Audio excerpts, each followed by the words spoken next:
What are the implications from your perspective if the American public comes to believe that Israel was involved, planned, and carried out the 9/11 attacks?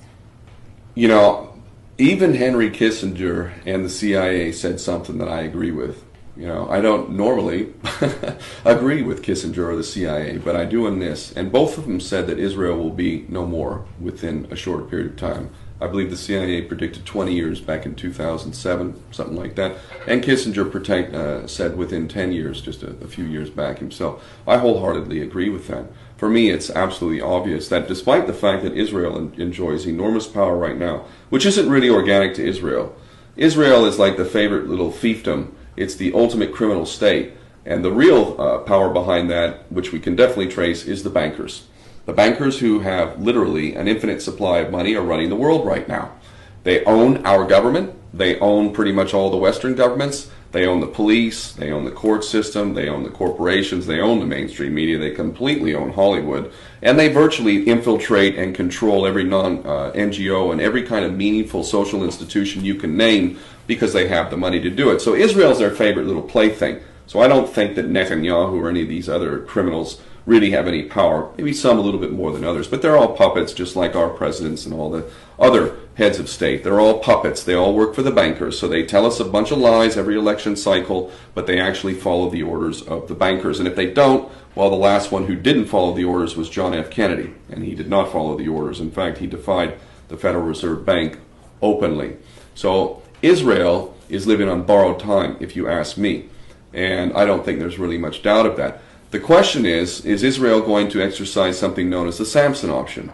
Because now, thanks to our treasonous governments, thanks to John F. Kennedy being assassinated, it is now a reality that Israel has approximately 200 to 400 nuclear weapons. Thanks to Germany, who has gifted Israel with Dolphin-class submarines that have now been nuclear armed, Israel has the capacity to deliver those nuclear weapons anywhere on the planet with virtually no notice. So the reality we're living in now is this possibility of the so-called Samson option. And for those that don't know what that is, they should Google it. Don't trust me, Google it and verify it for yourself. It's an old biblical story, effectively paraphrasing here. Samson, a Jew, was basically facing an enemy force that was overwhelming. He knew he was not going to be able to beat it back. So what he did was he lured these forces into the temple, and then he pushed down the pillars of the temple, and he killed himself and everyone else. This is the Samson option, and the modern day equivalent, according to high-level thinkers within Israel, is that if Israel's security, if Israel's existence is threatened, that we will take out the whole world, that we will use nuclear weapons against the whole world, that we will use the threat of destroying the whole world if our existence is threatened. Now keep in mind the bankers own Israel. It's their favorite little plaything. It has no extradition treaties with anyone in the world. It's involved in blood diamond trading. It's in sex trafficking, organ trafficking. It's committing active genocide by the legal definition of the word according to Black's Law Dictionary, genocide. It is the ultimate criminal state. So how much room is there for Israel to continue? The only reason why Israel has existed as long as it has is because it's basically been in the dark.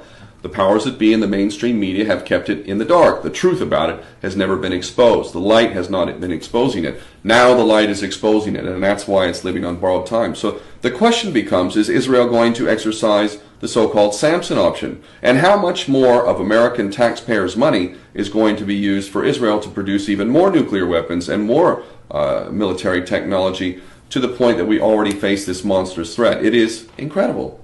Americans are the main benefactors of Israel, this ultimate criminal state. When the American people finally realized not just 9/11, but how about the USS Liberty? We get back to the USS Liberty in 1967. The lesson that was taught to Israel, keep in mind this was not too long after Kennedy's assassination, and that traitor, this incredible perverse traitor, Lyndon Baines Johnson, was now in the office, totally bought and paid for by the Zionist Jewish supremacist lobby. And it was in 1967 that Israel literally attacked a defenseless ship, the USS Liberty, in international waters, blue skies, flying the stars and stripes, killed 34 American sailors, really did everything it could to sink that ship, and I would argue that it was divine intervention. that it didn't sink. If that ship had sunk, we had nuclear weapons that were fitted on Phantom jets that were flying towards Cairo. The end of the world could have happened right back in 1967 due to our best friend and ally, little old Jewish state of Israel. And this is the reality today. Their power has only increased, and the lesson from the USS Liberty was, you can do anything you want.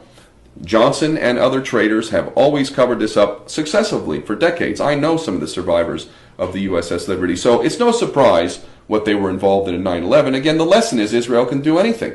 I was on a ship, a humanitarian ship heading to Gaza in 2010, and Israel attacked that ship in international waters right next to where the Liberty was attacked.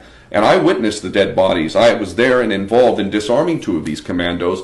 They literally murdered 9 people on the day, 6 of them provably executed. I've read the autopsy reports and the ballistics reports. So Israel is the ultimate criminal state, enjoying the favor of the real powers that be, the bankers who have an infinite supply of money. The lesson to them is always be that you can do anything and everything and you get away with it because you have the favor of the powers that be. So how far are we going to take this? I don't know. But when the American people finally figure out how their sons and daughters have been sacrificed for this nefarious, evil, psychotic agenda of greater Israel and whatnot, they're going to be, to put it bluntly, pissed. They're going to be angry.